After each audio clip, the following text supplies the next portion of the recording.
जंगल वाले बाबा नमो नमः, जंगल वाले बाबा नमो नमः, जंगल वाले बाबा नमो नमः, जंगल वाले बाबा नमो नमः। 24 तीर्थंकर भगवान की, अहिंसा में विश्व धर्म की, संत शिरोमणि आचार्य गुरुवर श्री विद्यासागर जी महाराज की।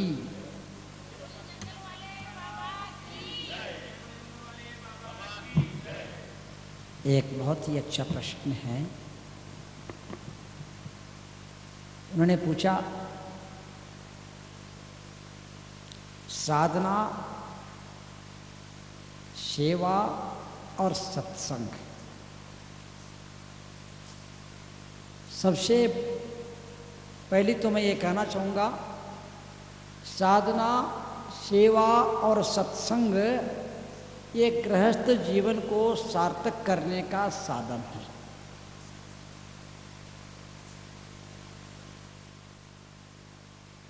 गृहस्थ का जीवन साधना, सेवा और सत्संग से ही गृहस्थ का जीवन सार्थक होता है। उसके बिना वह कितने भी ऊंचाई को छू ले, कितने भी पैसा कमा ले, कितने भी साधन संपन्न बने, उनका जीवन सफल नहीं माना जा सकता है। यदि वह श्रावक प्रतिदिन साधना, सेवा और सत्संग करता है तो अपना भविष्य को बनाता चला जाता है, अपना जीवन को बनाता चला जाता है। और दूसरी बात, ये साधना, सेवा और सत्संगी उन्हें एक दिन संत बना देता है, उन्हें एक दिन संत बना देता है। संत बनने का भी यही साधन है। अभ्यास के रूप में सेवा, साधना और सत्संग की आवश्यकता होती है।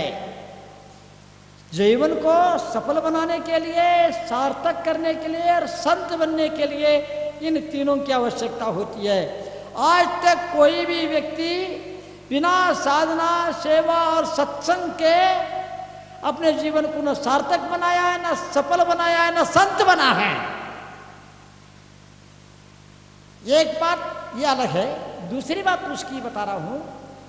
उन्होंने एक बात कही, साधना, सेवा और सत्संग को कैसे बना के रखे, इन तीनों में एक रूपता कैसे लाए। मैं जानता हूं बाती अलग है, घी अलग है, दिया अलग है, लेकिन इन तीनों को जोड़ने वाला एक मैचिस होता है। तब जाकर के क्या हो जाता है, प्रकाश हो जाता है। उसी प्रकार आप याद रखेंगे, ये साधना, सेवा और सत्संग को बना के रखना चाहते हो तो सबसे पहले समर्पण को बना के रखो, श्रद्धा को बना के रखो। यदि श्रद्धा नहीं है तो वह साधना, वह सेवा, वह सत्संग किसी काम का नहीं होगा। इन सबको एक रूपता में लाने वाला वह श्रद्धा और समर्पण होता है। संकट भी आ सकते हैं, इस समय तीव्र कर्म का उदय भी आ सकते हैं, जीवन में उतार चढ़ाव भी आ सकता है, अनेक प्रकार के जीवन में घटनाओं का सामना भी करना पड़ सकता है, लेकिन श्रद्धा और समर्पण इन तीनों को बना के रखने में सफल हो जाता है। इसीलिए हमेशा देखिए, साधना हर व्यक्ति कर रहा है। संसार का कौन से प्राणी साधना नहीं कर रहा है? वो संसार की साधना कर रहा है। संसार के हर इंसान साधना कर रहा है। कोई संसार मार्ग का साधना कर रहा है, कोई मोक्ष मार्ग का साधना कर रहा है, और वहां पर भी श्रद्धा है, वहां पर भी सेवा हो रही है, संसार मार्ग में भी, और वहां पर भी सत्संग कर रहे हैं। लेकिन मैं ये कहना चाहूँगा, मोक्ष मार्ग में और यहाँ पर भी श्रद्धा, सेवा और साधना और सत्संग यहाँ पर भी आवश्यक है। लेकिन इन तीनों को बना के रखने वाला श्रद्धा और समर्पण होता है। जिनके हृदय में श्रद्धा और समर्पण होता है वह जिंदगी पर साधना, सेवा और सत्संग करता है। और सत्संग करना, साधना करना तभी सार्थक हो सकता है जब हमारे हृदय में श्रद्धा।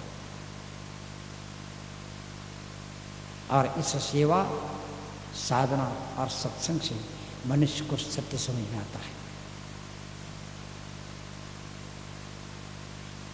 जीवन में शीतलता आती है, सोच और समझ में समीचीनता आती है,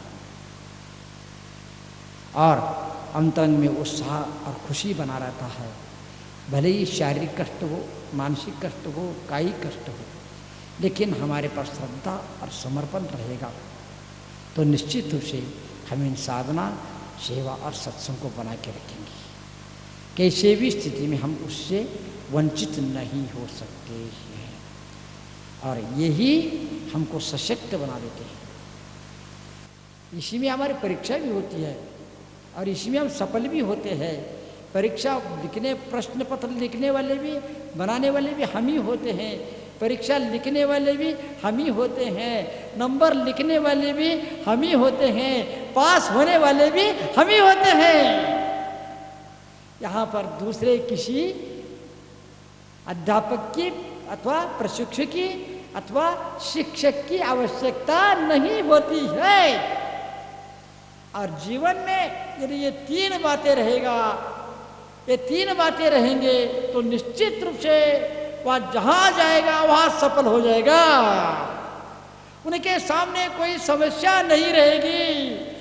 हाँ, कष्ट और कर्म के तीव्र उदय में भी, दुख के महासागर में भी डूबता तैरता भी आनंद का अनुभव करेगा। ये शक्ति किसमें है? साधना, सेवा और समर्पण, सत्संग में है। और जिनके पास साधना है, जिनके पास सेवा भावना है, जो सत्संग करता है, वह सबका मन भी जीत सकता है। सास हो, ससुर हो, शत्रु हो, और उनके बिना, इनके अलावा कोई भी व्यक्ति सफल नहीं हो सकता है। सबका मन जीतने में ये साधना और सेवा और सत्संग की आवश्यकता होती है। आज सिर्फ इसको बना के रखो, तुम अपने जीवन में, तुम्हारे पास कुछ भी नहीं रहेगा तो भी मेरा आशीर्वाद तुम लोगों के साथ रहेगा। लेकिन साधना, सेवा और सत्संग को नहीं भूलना। सब कुछ जीवन इसके लिए समर्पित कर देना, तुम सब कुछ पा जाओगे। तुम्हारा जीवन सामान्य जीवन होकर के भी असामान्य जीवन बनता चला जाएगा। और इतना ही नहीं, तुम्हारा भविष्य बनता चला जाएगा और तुम्हारे संपर्क में आने वालों का सबका भला होता चला जाएगा। और तुम बुराई से बच जाओगे, कष्ट से बच जाओगे। प्रतिदिन, प्रतिक्षण, हर कदम में, हर काम में खुशी मनाओगे। सुख में भी, सफलता में भी, विफलता में भी तुम खुशी मनाते रहोगे। आनंदमय जीवन निकल जाएगा, आनंदमय। इसीलिए इन साधना, सेवा और सत्संग को बनाए रखे। अहिंसा। मृत्यु महोत्सव कैसे बनाए? बहुत सुंदर बात है कि हम यदि मृत्यु को मृत्यु महोत्सव के रूप में मनाना चाहते हैं, मनुष्य को सबसे पहले कि पहले दिन से ही साधना करनी प्रारंभ करनी चाहिए। हम एक दिन में, अंतिम समय में मृत्यु को मृत्यु महोत्सव के रूप में बदल नहीं सकते हैं। हम जंगल में हैं, हम जंगल में चला करके आए हैं। हमको धक्का दे करके यहाँ पर किसी ने पुश करके नहीं, यहाँ पर बांध के नहीं रखा है। किसी ने मेरे को बांध के नहीं रखा है, किसी ने मेरे को आदेश नहीं दिया। हम अपने उद्धार के लिए और खुशी से आए हुए और प्रतिकूलता का सामना करके परीक्षा में सफल होते चले जाते हैं। चला करके साधक इनको अपनाता है और मृत्यु भी आ जाती है, कर्म का उदय भी आ जाता है, सर्प भी आ जाता है, शेर भी आ जाता है, चीता भी आ जाता है। तो वह कहता है कि मैं मरने के लिए आया हूँ, तुम खा लो। तुम खाते समय में हंसते हंसते समता के साथ मरना चाहता हूँ। वो शेर, चीता, सर्प और सब कुछ भाग जाते हैं। समझ में आ रहा है क्या? जीवन के सुबह से शाम तक प्रतिदिन प्रतिक्षण मृत्यु महोत्सव मनाओ।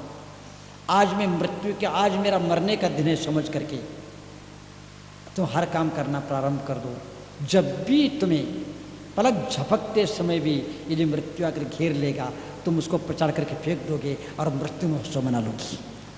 प्रतिदिन आपको, आज मेरा मरने का दिन है, मैं सोते समय सोता हूँ तो मैं मृत्यु की शैया पर सोया हूँ। मैं अकेले रहता हूँ जंगल में। लोग कहते हैं इसको बंद कर देते, वो बंद करते, ये बांधते हैं, कपड़ा बांधते हैं, टीन लगाते हैं। मैंने कहा मेरे को इसकी आवश्यकता नहीं है। हर समय मृत्यु को सामने रख करके काम करोगे, मृत्यु को सामने रख करके कर्तव्य का पालन करोगे, मृत्यु के सामने रख करके भावों को अच्छे से रखोगे, तो निश्चित रूप से जिस दिन मृत्यु आएगी उस दिन मृत्यु महोत्सव मना जाओगे। लेकिन तुम जीवन भर साधना न करे, कर्तव्य का परिपालन न करे और मृत्यु को सामने रख करके कोई कदम न उठाए, काम न करे और अंत समय में हम सफल हो जाए, ये संभव नहीं है। और मृत्यु कब आएगी ये कोई भरोसा नहीं, किस दरवाजे से आएगी कोई भरोसा नहीं है। उड़ते समय आएगी, क्या सोते समय आएगी, क्या आते समय आएगी, वो जाते समय आएगी, यही कोई भरोसा नहीं है। हम हंसते हंसते, हम तो जब निकलते हैं तब मृत्यु के लिए निकले हैं, मृत्यु पर विजय पाने के लिए निकले हैं। क्या कर लेता है, कोई भी संकट आ जाती है तो क्या करता है वो, या तो पार्श्वनाथ भगवान को स्मरण कर लेता है या तो शांतिनाथ भगवान का स्मरण कर लेता है। मैं जानता हूँ जब भी घर में परिवार में देखते हैं सब है, भाई है, बहन है, माँ है, पिता है, हाँ बेटे है और इतना नहीं सास ससुर सब है। लेकिन यदि आपको यदि अचानक कोई कांटा लग जाता है तो आपके मुख से क्या निकल जाता, माँ ही निकल जाती है। आपके मुख से माँ ही निकल जाती है और कुछ नहीं निकलता है। कारण क्या है?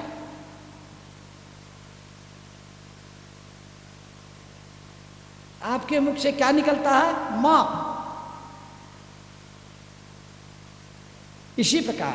और दूसरी बात, कोई क्लास में टीचर रहता है, टीचर, लेकिन सारे टीचर होते हैं, प्रिंसिपल भी होता है, प्रोफेसर भी होते हैं, शिक्षक सब होते हैं, लेकिन जब भी विद्यार्थी के सामने कोई समस्या खड़ी हो जाती है वो अपने क्लास टीचर को याद कर लेता है। किसको? किसको? वो प्रिंसिपल तक नहीं जाता है, दूसरी कक्षा के शिक्षक को याद नहीं करता, किसको याद करता है? इसी प्रकार सिद्ध परमेष्टि और अरहंत परमेष्टि कि हमारे जो ना, इन दोनों में बड़े कौन है? सिद्ध परमेष्टि बड़े हैं। लेकिन हम किसको याद करते हैं? पहले अरहंत परमेष्टि को। क्यों? क्योंकि अरहंत परमेष्टि चार घातिया कर्म को नाश करके, सर्वज्ञत्व को प्राप्त करके, केवल ज्ञान प्राप्त करके शमोशन में बैठ करके उपदेश दिया है, धर्म तीर्थ को चलाया है, धर्मोपदेश दिया, हम लोगों को उपकार किया है। लेकिन सिद्ध परमेष्टि आठों कर्मों को नाश करके निर्वाण को प्राप्त किए। बड़े कौन है? सिद्ध परमेष्टि। लेकिन हम किसको स्मरण करते हैं? हाँ, क्यों? क्योंकि हमारा उद्धार में उनका योगदान है, हमारे उद्धार में उनका योगदान है। हम अपने गुरु आचार्य विद्यासागर जी महाराज को याद करते हैं, इसका मतलब दूसरों का याद नहीं करते, ऐसी बात नहीं है। समझ में आ रहा? भगवान महावीर के पश्चात इतने आचार्य हुए हैं, लेकिन वहां पर उनके प्रति अवमानना की भावना नहीं है। लेकिन हमारे जो ऊपर उपकार किया है और हमारे जो करीबी है उनको हम फट से याद कर लेते हैं, यही वजह है। और इसके बाद भी आचार्य ने कहा है, सम्यक दर्शन की एक बात आती है। सम्यक दर्शन में उपशम सम्यक दर्शन, क्षोभशम सम्यक दर्शन और क्षायिक सम्यक दर्शन। क्षोभशम सम्यक दर्शन में चल मल अगाढ़ दोष आता है। चल मल अगाढ़ दोष किसको बोलते हैं? संकट आने के बाद पार्श्वनाथ भगवान को स्मरण करना, और शांति चाहिए तो शांतनाथ भगवान को स्मरण करना। जंगल वाले बाबा नमो नमः, जंगल वाले बाबा